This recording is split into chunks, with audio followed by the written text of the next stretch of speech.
puede parecer una máquina perfecta, pero la historia nos ha enseñado que somos muy frágiles y que han existido enfermedades que nos han llevado al borde de la extinción.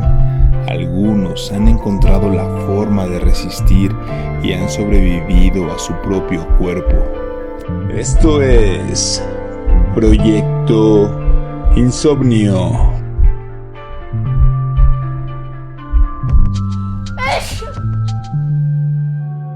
¿Qué tal? ¿Cómo están? Bienvenidos a la octava temporada de Proyecto Insomnio. Estamos de vuelta y estamos muy contentos de estar de nuevo con ustedes, como cada jueves. El día de hoy vamos a estar platicando sobre enfermedades. Va a estar bien interesante. Quédense también a conocer un poquito más de nuestro cuerpo y de nuestras vulnerabilidades. El día de hoy nos encontramos. Julio, ¿cómo estás, güey? Regresando de vacaciones, listísimo. Tomamos unas semanillas, ¿no?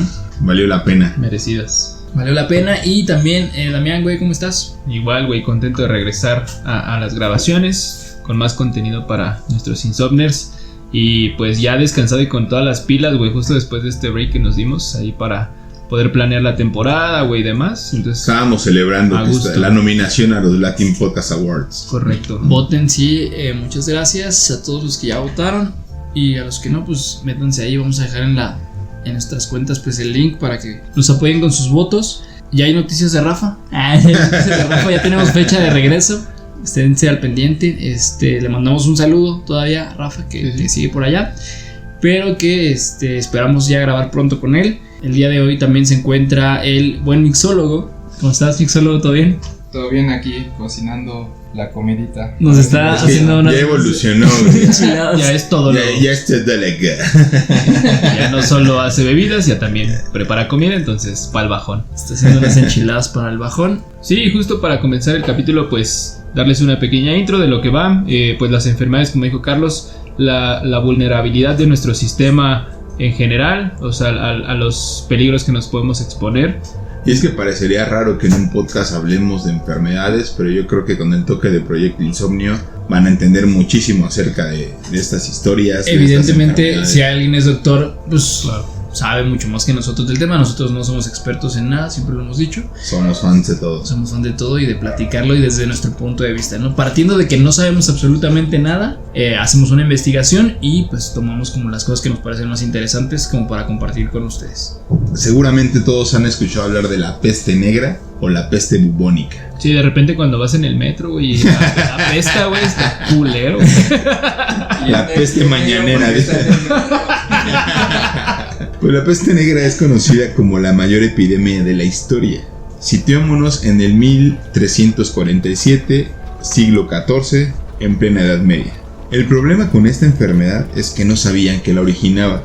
Algunos decían que podría ser vía aérea, al respirar, otros creían que era de origen astrológico. Recordemos que estamos en la Edad Media y tenían ahí como una historia medio extraña, creyendo que todo se debía a lo mejor a un origen divino o por los astros, ¿no? Claro.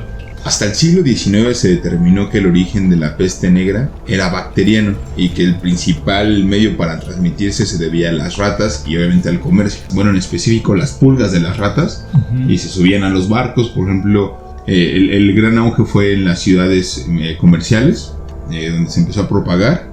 Los primeros síntomas que se presentaban de la enfermedad aparecían hasta después de 16 o 23 días.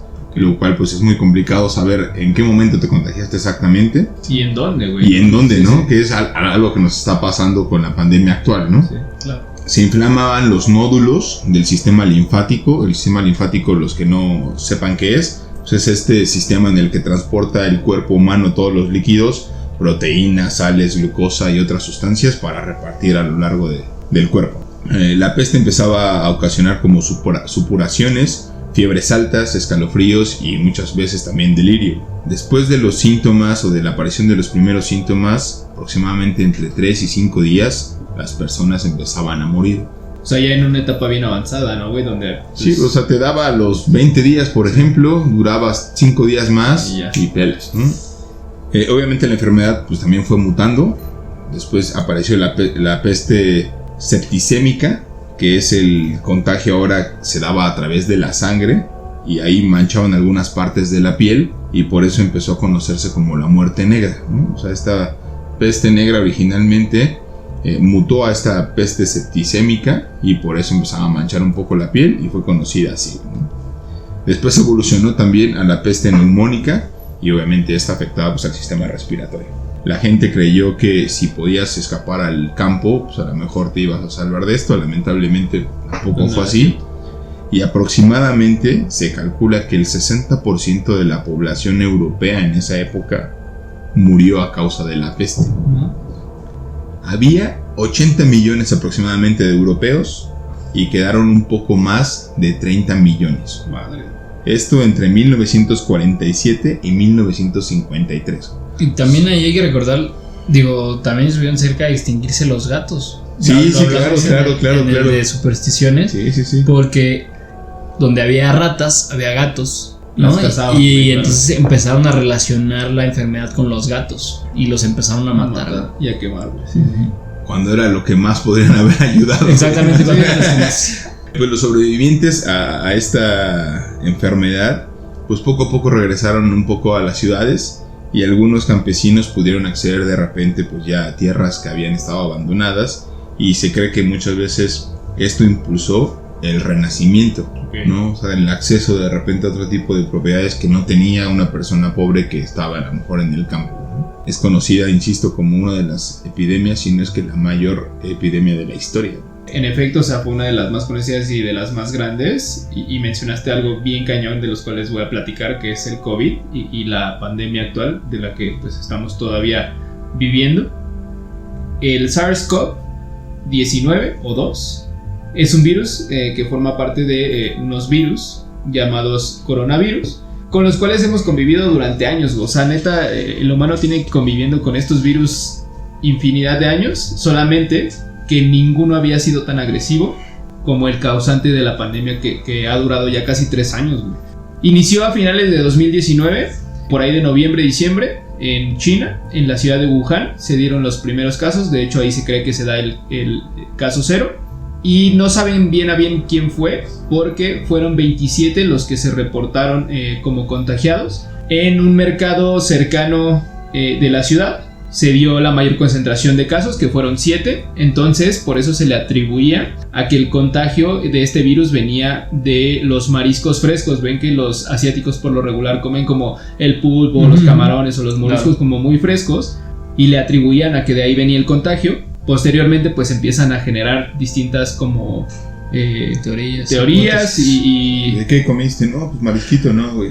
Ajá, y de ahí ves que sale como el tema de lo del murciélago. La sopita. Ese tema de la sopa de murciélago se da porque una epidemióloga que era experta justamente en este tipo de virus y que había en tiempos anteriores analizado los coronavirus, empieza a detectar síntomas muy similares de otro tipo de coronavirus, güey, junto con este. Y ella empieza a detectar que se parece a uno que contagiaban los murciélagos a través del excremento. Y ella dice: madres, ¿qué tal y si viene por ahí el contagio? Podemos evitarlo. Pero pues al final... porque no todavía lo relacionaban a que era coronavirus. Exacto, güey. Entonces como que ella pues quiso descartarlo y en efecto lo descartó, dándose cuenta de que sí, en efecto los murciélagos sí tienen este tipo de virus. Y un montón otros. Y un montón otros más, exacto, güey. Pero que no particularmente ese virus que pues, causó la pandemia, ¿no? Claro. Como les dije, güey, se hicieron diversas teorías, pues buscando, la verdad es que algunas son bastante absurdas. Sí. Que digo, algunas las conocemos porque ya nos tocó vivirlo, güey. Bueno, pero absurdas y mucha gente las cree. Bueno, justo a eso iba. O sea, yo absurdas por el raciocinio humano, dices, bueno, a lo mejor no es posible, pero realmente hay gente que por la desinformación o por la magnitud y alcance que ya tienen, por ejemplo, las redes sociales y este tipo de esparcimiento, fake news, exacto, güey. O sea, como que ese tipo de cosas ya son para algunas personas creíbles, güey. Una de ellas, el tema de la red 5G, güey, porque la gente creía que a través de las vacunas que generaron las farmacéuticas nos querían controlar como mentalmente. Y que en las vacunas pues venían estos chips que nos querían meter. Pero atacaban a las enfermeras, a los doctores, güey. O sea, justo hasta a eso voy, güey. Lamentablemente, las teorías más absurdas provocaron, güey, una paranoia social a tal grado de que a enfermeras, a doctores, doctoras, bueno, médicos en general, güey, en sus vecindarios, en sus departamentos, les empezaran a aventar cosas, güey, les empezaran a decir que no se acercaran al lugar, güey, que porque ellos tenían el virus. O sea, fue algo súper cañón cuando ellos eran la primera línea de vida, güey, y de contención para el virus, güey. O sea, no manches, está muy, muy fuerte. Y ha de ser horrible, o debió ser horrible ser médico en ese momento y quedarte aislado y sin siquiera poderles explicar. Sí, ¿no? güey, sí, o sea, sí fue difícil para todos, güey, o sea, afrontar y darnos cuenta que algo estaba pasando muy grave y que sí al principio coincido que fue una paranoia colectiva, ¿no? Que nos involucraba a todos, digo, salvo a los que en el peor caso no creían y no creían nunca. Que es un invento, ¿verdad? Sí, pero sí cambió evidentemente el estado emocional de toda la población mundial, ¿no? Y la gente que era más sensible pues no quiero decir más sensible, sino más pendeja. Pues lo que hizo ese tipo de cosas, güey. Sí, la verdad es que estuvo sí. muy ojete. De hecho, ahorita que lo mencionas, está el caso de lo que pues acaba de decir Julio hace literal unos segundos. La gente que cree que esto es falso, es otra de las teorías. De aquí nace otra como tendencia que ya existía, obviamente, pero que no era como tan, no estaba tan marcada, del grupo de los antivacunas. ¿Sabes? O sea, como que no... Yo, por ejemplo, no tenía detectado que había personas que literal no se vacunaban porque les valía queso y decían que eso no servía. Y con esto se marcó una tendencia muy, muy fuerte en donde tú decías, güey, ¿por qué no te vas a vacunar? ¿No? O sea, si realmente te ayuda a contrarrestar como los síntomas del virus. Y hay gente que hoy día pues no se vacuna. Es que mira, también es cierto, complicado. o sea, las vacunas, digo, en general son inyectarte el virus disminuido en la forma en la que sea, para que tu propio cuerpo, tu sistema inmune genere esos anticuerpos y puedas afrontarlo. Sí. Pero hay vacunas que a lo mejor, digo, no el caso de las de COVID, pero hay vacunas de otras enfermedades que a lo mejor dices, si no me la pongo, pues mi cuerpo lo va a desarrollar eventualmente y no me va a pasar nada. Esa lógica yo creo que a lo mejor fue exponencial y de repente dijeron, bueno, ¿para qué, no? Siguiendo con otra de las teorías, es que fue creado como un arma biológica para el control de la población, ya que pues bueno, así se ha dado como un patrón cada 100 años como propagación de ciertos virus y de ciertos de las pandemias. Por ejemplo, la primera justo fue la peste negra, la que ya mencionó Julio.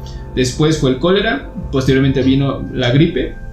Luego una fiebre tifoidea, que con el bacilo de Ebert también se dio la salmonela. Luego vino la viruela, posterior el sarampión, la tuberculosis, la lepra. Luego paludismo, posterior fiebre amarilla, el SIDA y el COVID. O sea, son como las pandemias mundiales que hemos tenido registradas, en donde justamente se tiene como pues un tema ya más allá de algo regional y que pues ha atacado a gran parte de la población. Posterior también se cree que fue un virus que se escapó de un laboratorio chino, porque en Wuhan, en la ciudad de Wuhan, hay un centro de estudios de virología en donde justamente tienen a todos estos virus y tratan con ellos y experimentan con ellos para generar o vacunas o saber cómo tratar con estos virus.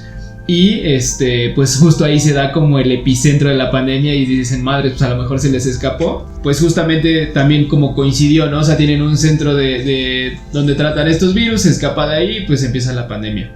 Y otro es que también se dio una como teoría conspirativa, güey, de que sí fue un ataque biológico, porque hubo uno de los médicos, el doctor Li Wenliang, que trató de alertar sobre el brote del coronavirus. Pero a él incluso lo amenazaron con arrestarlo en China. Sí, porque estaba, se supone que esparciendo rumores y creando una psicosis colectiva. Y le dijeron, güey, si sigues como haciendo eso, pues te podemos arrestar. Entonces lo hicieron, hasta firmaron como contrato en donde él aceptaba que eran rumores y que realmente entendía los riesgos de seguir con este tipo de noticias, porque él divulgó un video a través de Weibo, que es una red social muy famosa en Oriente. Y pues él alerta, güey, de estos 27 casos que ya tenían en la ciudad y que realmente, pues, entre comillas, lo hicieron callar para que no se esparciera. Porque aparte creían que iba a ser controlable. Es correcto. ¿No? Ese es el tema. Y justo después de eso, lo que dicen es que se le salió de las manos el control de ese virus. Y pues se generó ahora lo que conocemos como pues esta pandemia del COVID, ¿no? Y bueno, pues igual para concluir con ese tema, que creo que pues lo seguimos viviendo, no es algo que se haya terminado, de hecho. Sí, lamentablemente yo creo que todos a lo mejor hemos conocido, tuvimos a alguien que falleció, que estuvo muy grave, o ustedes mismos, ¿no? O sea, sí. Aquí en la mesa, por ejemplo, la mayoría casi nos dio también Yo soy invicto de COVID. Sí, No, todavía COVID. eso es bueno, güey. No la tengo verdad. amigos, dicen los estudios. Que si no te has contagiado, o sea, que probablemente no tienes amigos. Nada más algo a grabar, dice. Pues se acuñó un término muy común en este proceso, que es una nueva normalidad, en donde nos tuvimos que acostumbrar a trabajar desde casa, a tomar clases, los niños, por ejemplo, desde casa también, a frenar por un momento nuestras vidas en general, en donde incluso el planeta comenzó a mejorar, a mostrar mejorías ahí de que el río, por ejemplo, bueno, más bien como el canal de Venecia se limpió, regresaron los delfines. Aquí en México hay una playa muy famosa que es Puerto Marqués, en donde pues era se vio otra vez bioluminescencia como hace años que no se veía, o sea, cosas cañonas, donde la fauna silvestre comenzó a cruzar carreteras, a ganar terreno y demás, ¿no? O sea, como que el mundo nos dio un freno, nos puso un freno de mano a la humanidad en general, nos hizo ver pues realmente nuestra debilidad y nuestra realidad. Sí, claro. Y fue algo... Sí, es algo serio, o sea, cada quien obviamente puede hacer su propio juicio, pero creo que pues síganse cuidando, o sea, no nos queda más que hacer. Y bueno, vamos a también a mencionar una de las enfermedades que sin duda es una de las más mortales en todo el mundo, que es el cáncer. Y alguno de los puntos más importantes sobre esta enfermedad es que tenemos conocimiento de que esta enfermedad forma parte de nuestro propio proceso evolutivo. En 2019 descubrimos en una región en Sudáfrica que se llama la Cuna de la Humanidad, que es un lugar muy popular porque han encontrado ahí muchos fósiles, ¿no? Y algunos científicos pues han trabajado ahí y descubrieron el caso más antiguo de cáncer, güey. Se trata de un homínido o un pariente de nuestra especie que vivió hace poco más de 1.7 millones de años. No. O sea, imagínate desde cuándo viene el cáncer. Al parecer tenía un tipo de cáncer en el hueso del dedo gordo del pie y este mismo le habría provocado la muerte, güey. Gracias a este hallazgo se sabe que el cáncer nos acompaña desde los inicios muy tempranos. O sea, Sí. no solamente los humanos padecen cáncer, también han descubierto desde antes huesos de dinosaurios que tenían algún tipo de cáncer en los huesos. No, los dinosaurios. Güey. No, Y también no es único de nuestra especie, también a los animales les puede dar, ¿no? A los animales ahorita actualmente pues también se pueden dar de cáncer. No solo el cáncer, también a los animales ya se les desarrollaron enfermedades que antes no se les daban.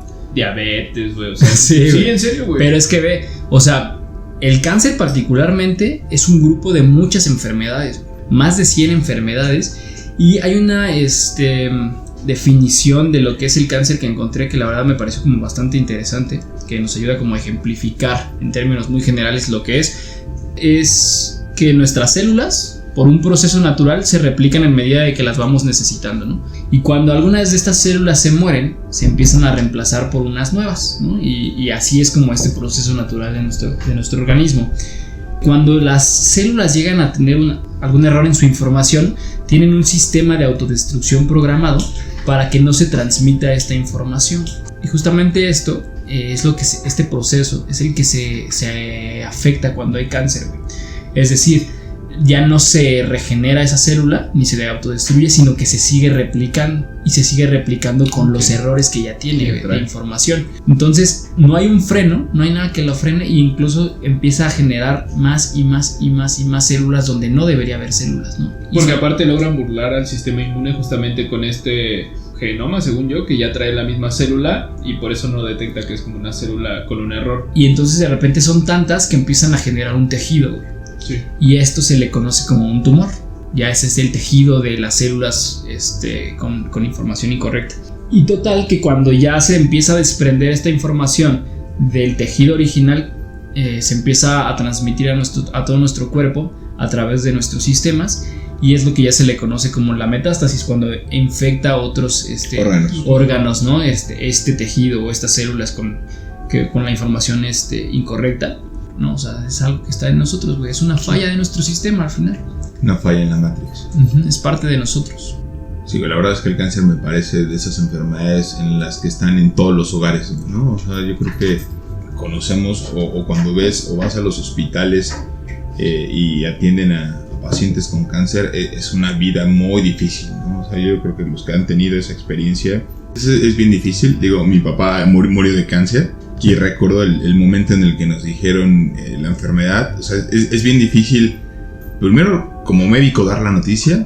segundo como paciente, Recibirla. recibirla, tercero como familiar, Sí. porque en automático pensamos en cáncer y es muerte. Muerte, ¿no? Sí, güey. Sí. Digo, lamentablemente muchas veces sí es así, pero insisto, no siempre.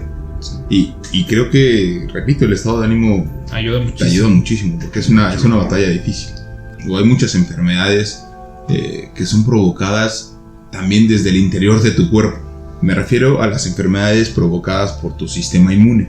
Si no sabemos qué es el sistema inmune, este sistema inmune es el sistema que tenemos todos los seres humanos, que nos defiende de virus, bacterias, y en ocasiones deja de reconocer como estas células propias y benignas y las confunde con algún tipo celular que es provocado por un agente extraño y empieza a atacarla, ¿no? Ok. Las enfermedades del sistema inmune son una condición patológica en la cual el sistema inmune se convierte en el agresor, atacando y destruyendo a los propios órganos y tejidos corporales sanos. Es como víctima y victimario al mismo tiempo. Algo así. Lamentablemente se cree que los factores desencadenantes pueden ser desde componentes hereditarios, o sea, combinaciones genéticas, factores ambientales, no sé, agentes químicos, toxinas, factores psicológicos, hormonales, deficiencias nutricionales. También pueden ser infecciones, fármacos, vacunas, hace rato que hablábamos de eso, radiación, quimioterapia. Es más, el SIDA, por ejemplo, que es una enfermedad que yo creo que todo el mundo alguna vez hemos escuchado, pues es una enfermedad que ataca el sistema inmune. Entonces, esta enfermedad, digo, no es una enfermedad provocada por el sistema inmune, sino que es una enfermedad que ataca tu sistema inmune, que son tus defensas. Que realmente, la gente no se muere de SIDA, Sí, se no, muere por alguna cualquier otra gripe, enfermedad, cualquier porque otro tienes virus. defensas más bajas de lo Es normal, correcto. ¿no? Que también el COVID te podría matar por ahí así, ¿no? Sí, de sí, que sí, con sí, otra sí, enfermedad se contagia. Sí, güey, no, Claro. yo conozco casos también, regresando al COVID, no, perdón, así como de gente que tuvo problemas neuronales, güey, después de que se infectaron de COVID. Ya no lo platiqué como tal dentro de la enfermedad, pero pues si te deja secuelas, pueden ser neuronales o cerebrales, o incluso en el sistema respiratorio genera fibrosis pulmonar, que ahorita están relacionando ya los médicos que probablemente a largo plazo pueda causar temas de cáncer de pulmón y demás. Sí, güey. Es que No, sí, está- güey. Está terrible, güey. Digo, prevenir ayuda muchísimo. Les doy a lo mejor un poco de los síntomas de las enfermedades autoinmunes o del sistema inmune, que son dolores articulares, musculares, febrícula, fatiga, pérdida repentina de peso, pero todo depende de la localización de la enfermedad y eso hace que la respuesta autoinmunitaria pues ataque directamente esa zona. ¿Sí? Y el tratamiento pues obviamente es vital, porque lo que se tiene que hacer es controlar al sistema inmunológico, ¿no? Para No hay evitar una cura como tal. exacto, ¿no? Sí. Digo, para evitar no únicamente la progresión, la alimentación es muy importante. Sí.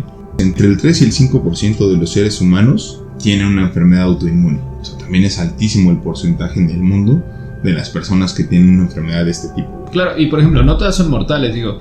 Hay un caso de una de las enfermedades que es el vitiligo, que te causa como una decoloración de la piel por la producción de la melanina. Realmente no es mortal, pero es una enfermedad autoinmune que el sistema justo inmune pues está atacando a sí mismo. Está el lupus. Irónico, ¿no? Ajá, Irónico. sí. Ejemplos de enfermedades autoinmunes están el lupus, que ataca a lo mejor la piel, las articulaciones, riñones, el cerebro y los pulmones. Sí. Es una inflamación, digamos, generalizada. Está la artritis, que también es una inflamación en las articulaciones y provoca como un dolor y rigidez normalmente se ve mucho en los dedos, Y hasta de las manos deformación. de los pies. La esclerosis también yo creo que es de las más agresivas y las más complicadas, porque esta es una degradación de la cubierta protectora de los nervios e interrumpe la comunicación entre el cerebro y el cuerpo. También hay fatiga y disminución de coordinación, y en algunos casos también pérdida de visión. La hepatitis, seguramente también todos han escuchado hablar de la hepatitis. Está también el síndrome de Hashimoto. Por ejemplo, mi mujer tiene esa enfermedad y la única forma en la que ha podido tratarlo y demás es con la alimentación. Pero pues Hashimoto ataca a la célula tiroidea. Tema hormonal, ¿no? Exactamente, es un tema hormonal y pues, al atacarte la célula tiroidea pues afecta todo tu sistema y pues, al final del día tienen que hacerte en algunos casos pues una intervención quirúrgica para hacerte una tiroidectomía, creo que así es correcto, que es como... Ahí, güey, esternocleidomastoidea. Así me sonó trabalenguas eso, ¿no? Porque digo, la glándula tiroidea, pues obviamente es la que tenemos por la manzana de Adán, aquí en la garganta, ¿no? Y pues es la que regula, como decía bien también hace rato, pues todas las hormonas. Hay ejemplos a lo mejor de algunos famosos que tienen enfermedades autoinmunes. Seguramente han escuchado hablar de Selena Gómez, ella tiene lupus. Tiene lupus, es no sabía. Lady Gaga también tiene principios de lupus, todavía no está como determinado así, pero pues trae eso. Halle Berry tiene diabetes, por ejemplo. Pink tiene asma, el asma también es una condición así. Y pues digo, como lo hemos dicho en todo el capítulo, ¿no? Es difícil, pero pues al final del día, si aquí seguimos, sigámosle echando ganas. Yo les voy a platicar de una enfermedad cerebral, es la esquizofrenia. Esta esquizofrenia pues, es un padecimiento mental grave en donde pues, las personas que lo padecen interpretan su realidad de una manera muy distinta a la que nosotros llamamos como normal, porque pues, produce a veces alucinaciones, delirios, algunos trastornos graves del pensamiento e incluso el comportamiento. Normalmente a las personas con esquizofrenia se les suele llamar locos, justamente porque viven en una realidad distinta a la nuestra. Hay una teoría bien cañona de que realmente los esquizofrénicos no están locos, sino solamente están viviendo en una dimensión distinta a la de nosotros, güey. O sea, eso está bien cañón. Sí, güey. Que tengan como esa capacidad de conectar con otras dimensiones que nosotros no vemos. A mí me parecía así increíble esa cosa, porque, güey, tú los tiras así como de que están escuchando voces o platicando con alguien más en su mente y así, pero realmente hay una teoría de que pues ellos pueden tener acceso a otras informaciones y a otras, como un multiverso, vamos a llamarlo así, ¿no? Sí. Está muy muy cañón. Bueno, la esquizofrenia implica una serie de problemas dentro del proceso cognitivo, que pues es esta manera de percibir la realidad y de aprender cosas. Y pues obviamente los síntomas no siempre son los mismos en todas las personas. Hay quien tiene alucinaciones, hay quien tiene fantasías, quien tiene un pensamiento desorganizado. Hay alguien, por ejemplo, hay algunos que tienen un comportamiento motor como desorganizado y se empiezan a mover como de maneras raras, o incluso algunos síntomas negativos como pues agresividad y otro tipo de comportamientos extraños. Esta enfermedad se relaciona también un desarrollo más temprano o mucho más avanzado con drogas o sustancias recreativas como la marihuana, las anfetaminas o el LSD, que son alucinógenos que pueden causar este tipo de síntomas, en donde pues estás como en un estado de error y en una realidad alterada, ¿no? ¡Qué cabrón! Algo muy común dentro de este tipo de personas es que tienen pensamientos y comportamientos suicidas, porque las voces que normalmente escuchan como dentro de su cabeza o les piden que tomen su propia vida o que tomen la vida de alguien más. Tal es el caso de Herbert Mullin, que es un asesino en serie en los Estados Unidos de los años 70, el cual padecía esquizofrenia. Y algo muy muy cañón de este cuate es que nace en abril del 47, el aniversario del devastador terremoto de San Francisco. Y su esquizofrenia estaba relacionada con que si él seguía asesinando personas, él iba a detener un gran terremoto mundial que podía acabar con la Tierra. Mató a 13 personas en Estados Unidos y convivía a su vez con otro asesino en serie muy famoso que se llama Edmund Kemper, o Ed Kemper, mejor conocido. Lo cual algunas de sus víctimas de Mullin fueron confundidas con víctimas de Ed Kemper por el modus operandi. Pues este cuate asesinó desde adolescentes hasta adultos mayores. El último que asesinó fue un jardinero que estaba trabajando. Él iba en su coche, se bajó, le apuntó con un arma y le disparó.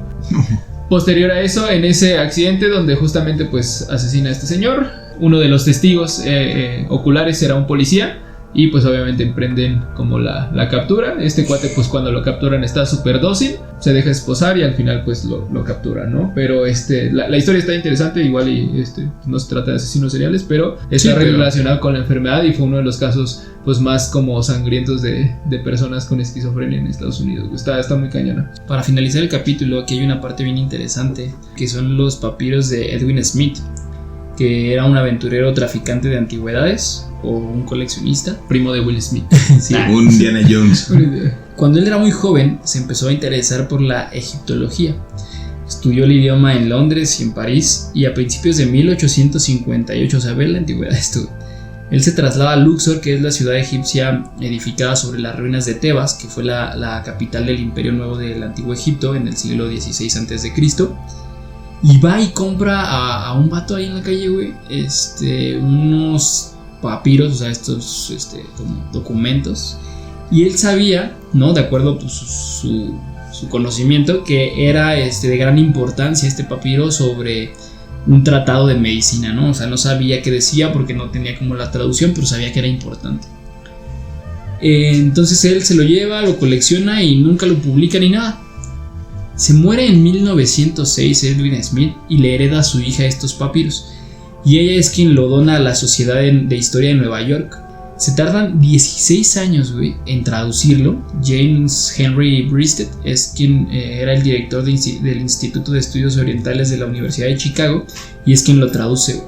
Y muchos incluso dicen que pudo haber sido escrito este papiro por Imhotep o Imhotep, que es uno de los arquitectos, médicos, sacerdotes, astrónomos, escritores, consejeros, ya sabes, científicos de Egipcio, o sea, como de los más... todólogo. Exactamente, de los más ilustrados. Un Luis cualquiera. Un Luis egipcio. Pero justamente este personaje vivió en la época, o es contemporáneo de cuando fue escrito este papiro. Entonces por eso se le relacionaba mucho a que él pudo haber sido el que los escribió, cerca del año 2600 a.C. Sin embargo, el hecho de que este papiro carece como de, ya sabes, en esa época era muy popular, pues que vinieran como hechizos, conjuros y como decía Julio, ¿no? Que lo relacionaban más como a la magia y la esotería y los planetas y todo eso. En este papiro está escrito como con un carácter muy objetivo y científico. Entonces esto como que tira, ¿no? La teoría de que le escribió este gran médico.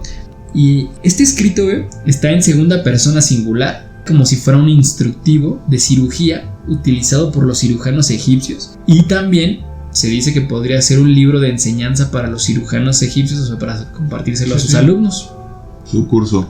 Exacto, porque hay anotaciones en los márgenes y comentarios, ¿no? O sea, para que se lo imaginen, este papiro mide 33 centímetros de alto, por 4.6 metros de ancho. No, o sea, es muy grande. Y de todas maneras dicen que podría medir 5 metros porque le falta una de sus columnas.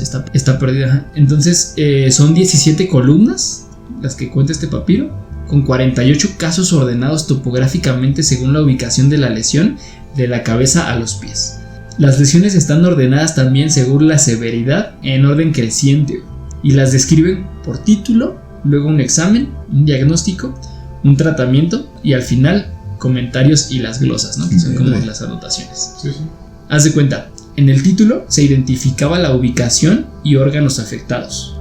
El examen correspondía enteramente, a la semiología, ¿no? Que es pues inspeccionar, la palpación, el escuchar directamente el correcto funcionamiento de los órganos. En algunos casos incluso se menciona de tomar el olor de las lesiones. También ponían algo bien importante, ponían en este escrito, lo relatado por el paciente, ¿no? Como una consulta hoy en día. En el diagnóstico decidían si la lesión iba a ser tratada, si no iba a ser tratada o si se iba a luchar por ella. En el tratamiento se daba la solución objetiva y no mágica, ¿no? Que esto era como muy muy relevante porque pues por lo regular todo lo que se encuentra en medicina en esos tiempos era pues como te digo, ¿no? Hechizos, conjuros, sí. Y aquí era todo muy objetivo y con tintes científicos. Finalmente en las glosas pues eran los comentarios de estas personas, ¿no?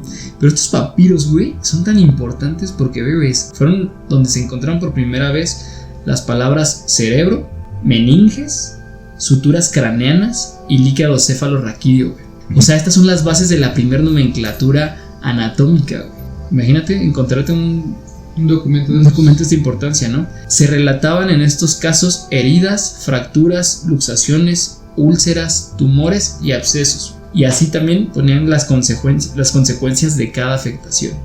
Okay. Se describen en estos papiros por primera vez los métodos para regresar un hueso roto a su posición original después de una fractura o una luxación. Imagínate, inventaron los egipcios a los hueseros.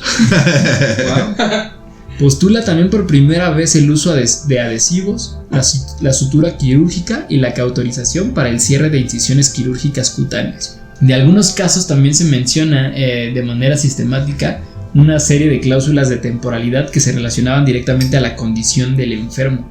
Eran 3 principalmente, que era dar seguimiento hasta que se recupere, hasta que el periodo de la enfermedad pasara y hasta que alcanzara un punto decisivo, güey, de si ya estaba dado de alta, ¿no? O si pues, moría. Wow.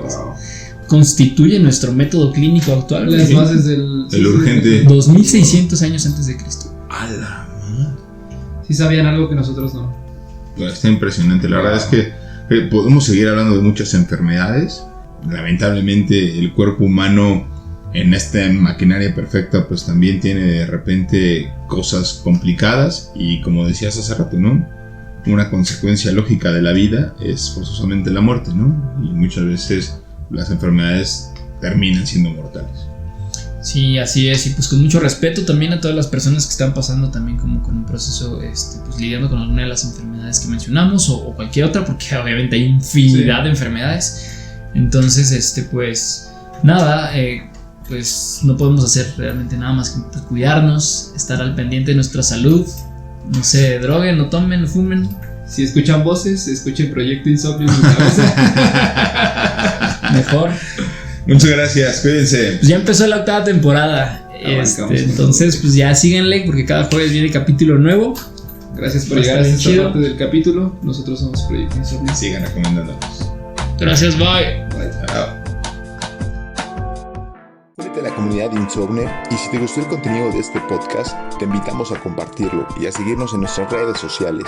En Facebook y YouTube nos encontramos como Proyecto Insomnio, en Instagram como Proyecto Insomnio Podcast, en Twitter @Insomnio Podcast. El link viene en la descripción de cada capítulo. Gracias por escucharnos y hasta la próxima.